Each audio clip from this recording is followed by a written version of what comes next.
Hello, everyone. I hope you hear me well. I am Alina from Team Merch One, and as you see from the title, we have invited you here today to present our newest addition, AI-powered product configurator. So I will do a practical demonstration of the tool, but before I do, I will then just quickly run through the amazing advancements we've had in the past year with AI. So since the tool is all about visual images, I will start with the comparison of Mid-Journey version 4 versus Mid-Journey version 6. As we know, version 4 was the version we used just a few months ago, and you can see the amazing advancement with the tool. It's just one of the examples showing how quickly this technology is moving ahead. And we as Merch One are really doing everything possible to keep up, and not just keep up, but stay ahead of the game. So talking about images, of course, most tools are trying to achieve the photo realism, and most of them actually do achieve it. But what is most important for print on demand, they also have achieved that higher resolution images, which is extremely important for print quality. As you know, selling good quality products ensures sustainable selling. So it's quite important for you as e-commerce sellers. And then last but not least, it's enhanced prompt understanding. So what it actually means, you don't really need any skills to just start using these tools. You use your natural language and your inspiration, just go on and try out the tools that are offered to you. This also, of course, ensures the widespread adoption. I think we can confidently say that a number of people, even around you, who have at least once tried AI have significantly increased in the past year. And of course, we see that also in the e-commerce community. And this is due to simplified interfaces, so the usability of the tools. And this is also something we strive with when we worked on our tool. This is also due to the native language support. So it's no secret, AI performs best in English, but we've seen significant advancements in other languages, like, for example, German, which is our home country. So other languages are now, if not similar, then equally good with prompting on AI. And then and other interesting advancement we see is education and assistive tech. So we have a whole new industry emerging with AI influencers or companies who are trying to help others use this technology and find the best use cases for them. And then I would also like to point out the big players, Microsoft and Google. Of course, these companies are working for the tools to be integrated in their existing ecosystems. And Gemini and Copilot, for example, will really, well, not will, they already do function as your personal assistant. So it really is all about your data and about your daily workflows and use cases. And this is what we are striving for with our tool, to significantly improve your workflow with us and make sure you're just better with selling on March 1. Coming to e-commerce and talk more specifically what it means for us as an industry, then of course the first aspect we'd like to mention is enhanced customization. So AI really just brings it to the next level, not just in terms of designs, but also product designs and the level of personalization we can achieve with AI. I will talk about more specific cases just in a bit, but we really wanted to point out this is the biggest benefit we see as a print-on-demand fulfiller. The next one is market adaptability. Print on demand, of course, by default, already offers you that extra adaptability with products, so you can try out new products without significant investments. However, AI again brings it to the next level, where you can even do A/B testing with your product designs, because the process is now so much simplified. Prior to the high season, you can check on your audiences which designs work better and sell better, and then do the push when you have to do the push. So really it is about your ability to adjust to any circumstances the market will provide you. Automated content creation, I believe this is the most used feature for AI. And really, it just allows you to improve your workflows with the content you do for your stores, or content you create in your social channels. Only you know your audience, and you know what works with your audience, and that really is what you need to make AI help you creating that content. Then what I already mentioned is the image upscaling and enhancement, and this is a very important aspect for print on demand specifically, because as mentioned, without good quality images, we can't do good quality prints. And then last but not least is personalized customer interactions. So this is all about your data analysis, and AI enabling you to do that analysis in a much more intelligent and quicker way. So really, you can even prompt AI and ask it to suggest what sort of analysis you need. So it really is that assistance you always needed.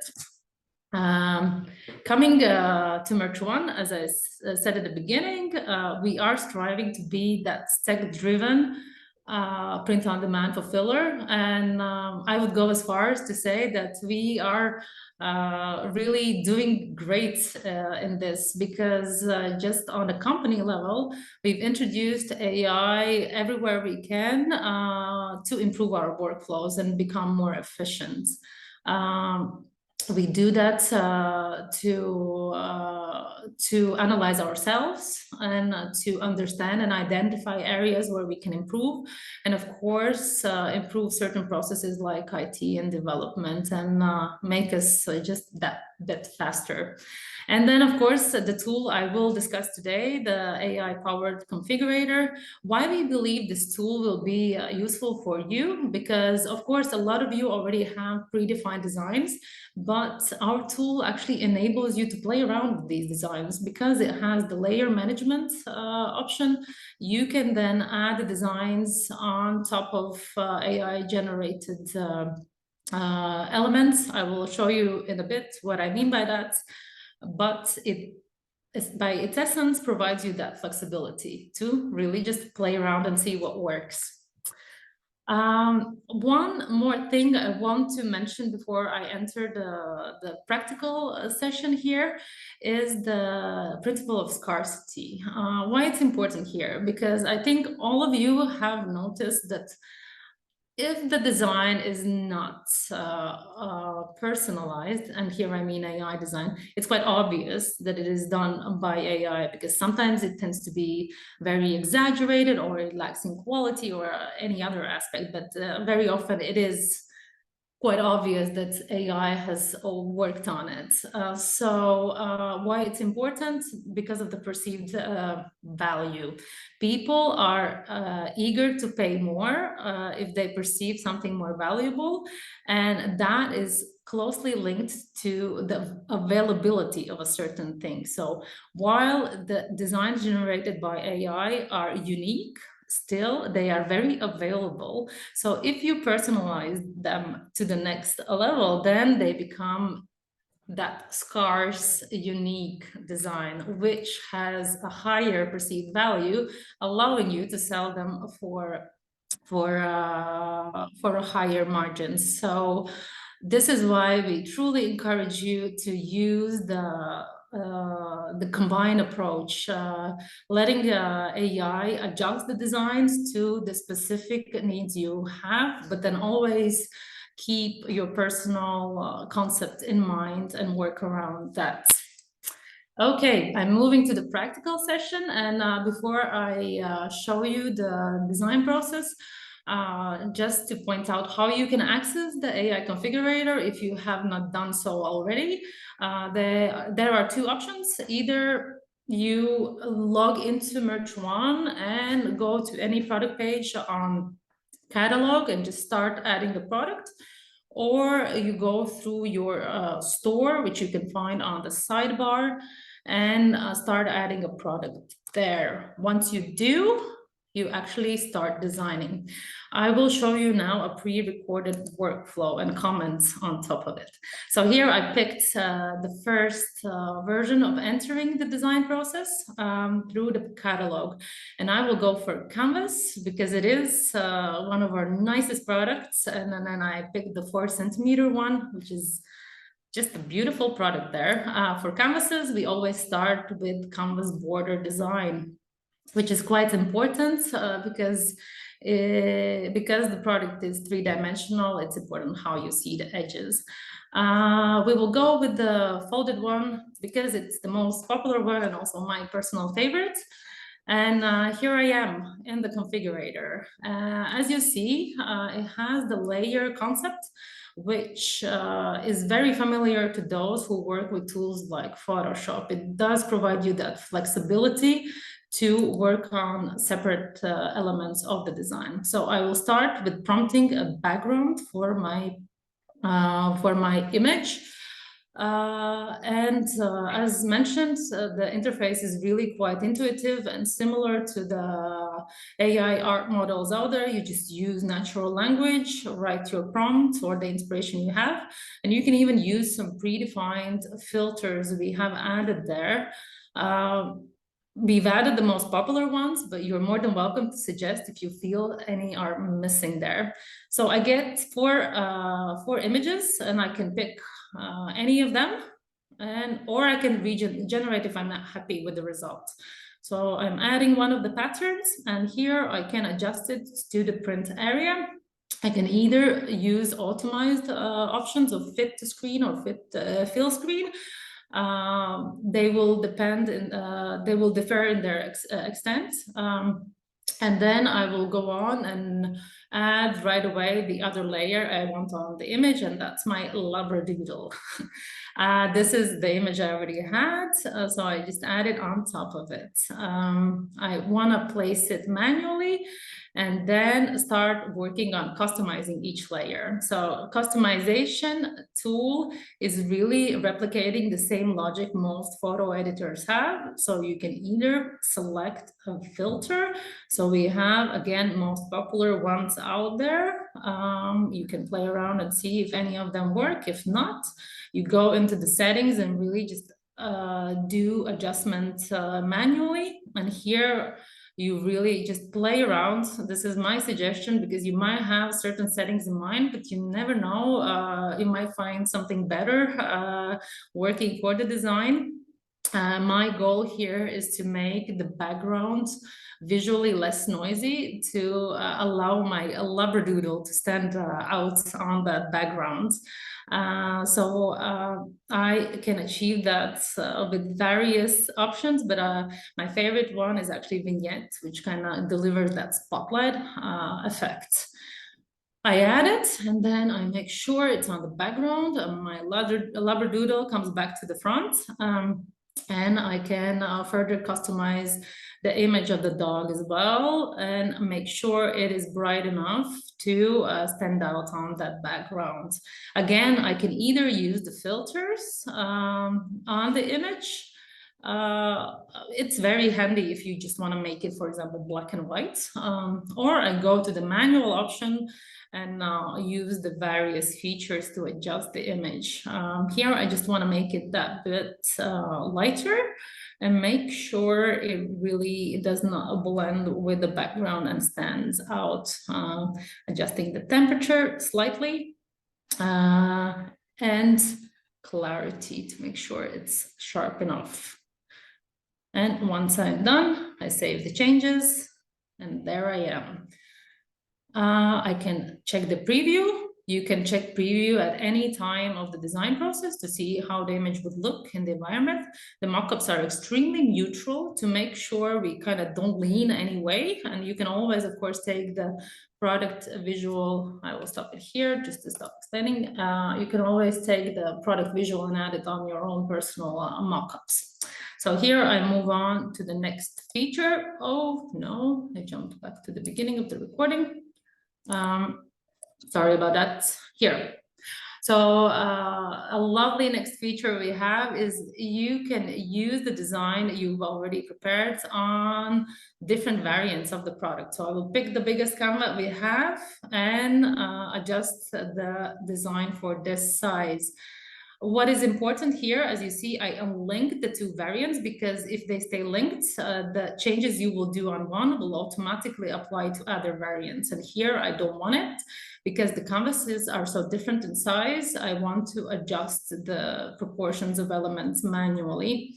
Also, just for the sake of variety, I will change the background here. So I again enter the AI generated feature and enter the prompt. I can either enter it manually or choose it from history because all your prompts are actually saved. So if you are worried that you had that very nice prompt and you kind of forgot what it was, you can always go back and check it out.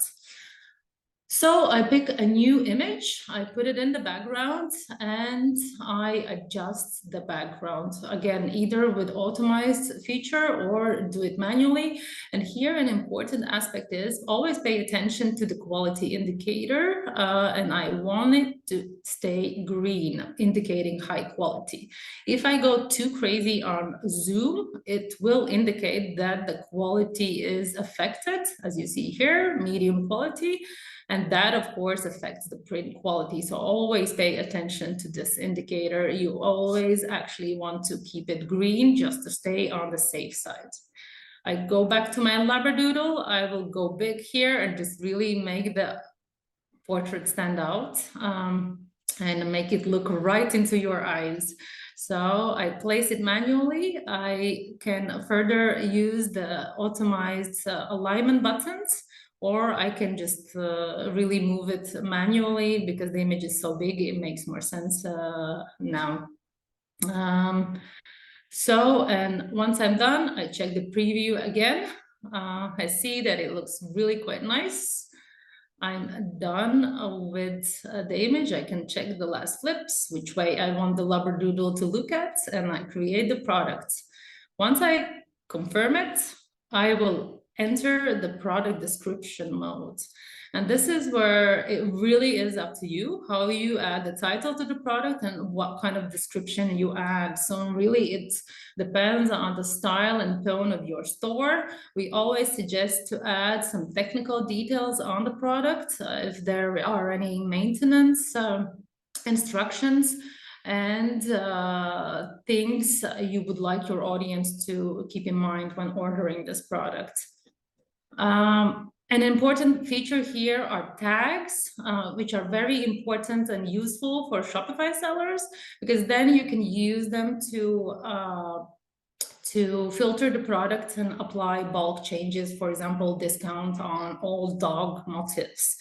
You can, of course, work with the pricing right away in Merch One, either add them individually or do a bulk markup, whichever you prefer and whatever is your workflow with the specific product. I save it, and that's that. I can go back to product, check if it's saved to my listing, and I can always go back and edit the product I've prepared, or even work on this design and then create a next variation of it. So that is the quick workflow for the configurator. I walked you through the main features, but I also want to quickly touch on what is coming next. So the things we are already working on to add on top of what we already have. One of the most exciting things we work on is industry-focused configurator. So that will basically allow you to approach your audience so they add their own images and you offer them either recreate these images, say in manga style, or cartoonize them, or add a dress to that labradoodle. This is a feature which till very recent or still is outsourced to actual artists. So what it means to you as sellers, it can significantly improve your cost situation and thus improve your profitability. Next is AI-assisted text layer. What it means, you would be able to prompt right in the tool the potential captions for the design and add them on top and stylize the text accordingly. And last but not least is that AI-generated product description, which already gives you suggestions for the product you've created. So it can definitely help with those technical details, so you don't need to look them up. They are already suggested, so you either leave all of them or take away some that you believe are not needed. So I'm done with the demonstration and we can move on to Q&A. To ask a question, please use the feature you have for Q&A here in Zoom. And I will be joined by my colleague Ricardo, who is responsible for product development here at Team Merch One, to reply to more technical questions you might have. So please fire away. Any questions here? Or suggestions, really. As mentioned, we're very open and excited to receive your feedback because you are the audience we actually want to help with this tool. Ricardo, you can turn on your video and show yourself. Oh, there you are. Yes, I see you. Okay. Hi, everyone. Okay. Any questions? Maybe it's the technical glitch and I don't see any.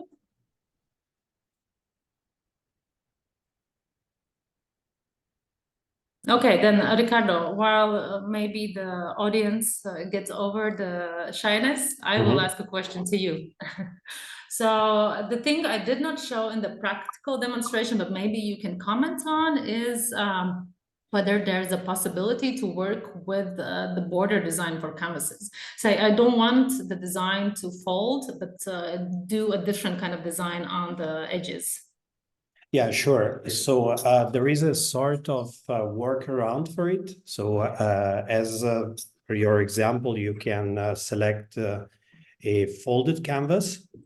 On the top right of the interface, you will see two options. One is to pick the background color. We have a set of predefined colors. However, you can also copy paste a X code, so to fit your design at best. And you will need to deactivate the apply design to borders. This basically will allow you to work just with the visible part of the canvas, and then it's just a matter of placing your artwork in the middle, and the background color will be printed just on the borders. Okay, nice. So there is a certain flexibility with this feature. Okay, and we have a question from Charlie. Yes. So I will. AI generated more than one artwork that I like. Is there any possibility of saving them and using them afterward? If not, do you plan to implement this functionality in the future? So as Elina has demonstrated, it's possible to retrieve previously generated artworks from the history. However, we are planning to create a AI library so that you will be able to store all your generations in one place and use it anytime you want. Okay, I hope that replies to your question, Charlie. Anyone else? Okay, I'll check the chat because I think some of the questions are coming in there. Let's see. So we have a question from Christina. How soon will the integrations be available, especially the part about personalized products? And the odd collaboration with Lou, not sure about the name, will not be working anymore. Okay. I think I can partially reply to this, and then Ricardo, you can add on top of it. I think Christina means Team Blue, so all our partnerships are still in force. You can use either our configurator or the configurator of our partners. There is no discrimination there. Each tool has its own benefits. So really, it's up to you. As for the integrations to the industry-focused configurator, which I believe you mean here, we will definitely announce when it's available and what are the rules to access it. So basically, because it's still in development, we're not openly communicating it still. However, it felt like the right place here to announce that we are working for it. So I see the smile on Ricardo's face. Ricardo, anything to add here? Yes, I would say that we are quite far with the development. So I'm very confident that this will be available very soon. So I encourage also Christina to get in touch and to be a beta tester on this functionality as soon as we can disclose it. Okay, nice. I see we have another question from Alex. What is the difference between fit to screen and fill screen functionality in the layer? Ricardo, I think you will be more elegant. Yeah, I will try to explain in a few words. Basically, as it was demonstrated during the demo, you can stretch your layer as you will be doing in Photoshop. However, we have two presets. One is fill screen, which basically allows the image to stretch proportionally and cover the entire area of the product. The second one is a fit to screen, which adjusts the image within the design area based on the largest dimension. So let's imagine that we have a canvas 20 by 20, and the image instead is 15 by 10. By using a fit to screen, the height of the image will align in the print area so that you will always see the entire picture within the product. Nice. Okay. I think we have fitted in right in the planned time frame. This is very exciting for us marketing team because it's our first webinar here with the Merch One, and we will keep you updated on the next webinar, which will be announced quite soon. So thank you all for taking part. We invite you to try out the tool, and happy selling. Thank you. Thank you. Bye. Bye-bye.